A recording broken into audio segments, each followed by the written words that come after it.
Paul Krugman in yesterday's New York Times, since we're talking about trade here. Donald Trump seems to be talking a good game on trade, right? He's saying, oh, we lost all our jobs, and, I'm going to bring those jobs back. Okay, you're going to bring those jobs back. Are you going to let people have a union when they bring them back? Trump would say, no. Trump has spent millions trying to prevent his own employees from unionizing. You think he wants to bring back manufacturing jobs with unions? I've told the story many times about my dad working in a tool and die shop for 40 years. It was a union job. It was a union shop. He had a union job. And so he was able to raise me and my three brothers and my mom. And, he didn't raise my mom, but you know what I mean? Provide a good life for us. It was a good middle-class life. But it wasn't just because it was manufacturing. See, manufacturing is not some magical panacea in terms of workers. There's a real difference here that people need to wrap their heads around. And that is, what's best for the country in terms of trade policy and the importance of having manufacturing. Manufacturing, when Ronald Reagan came into office, manufacturing was 25% of the American economy. Well, actually, back in the 1960s. By the time Reagan came along, it was in the high teens, maybe to around 20%.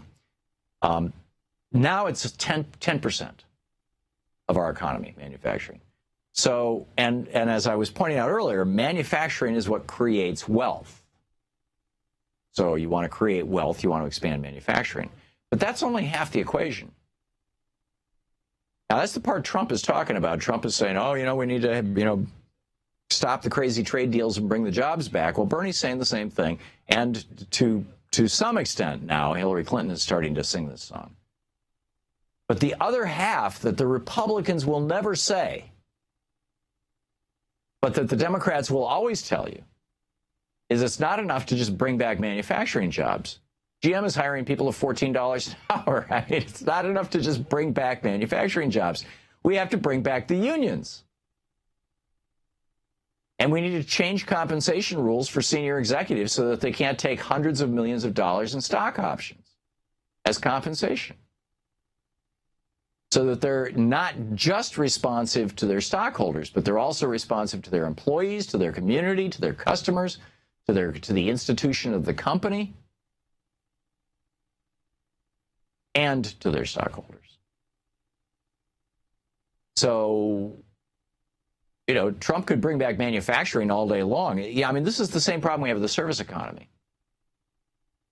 McDonald's jobs or Walmart jobs or, retail jobs are not inherently terrible jobs.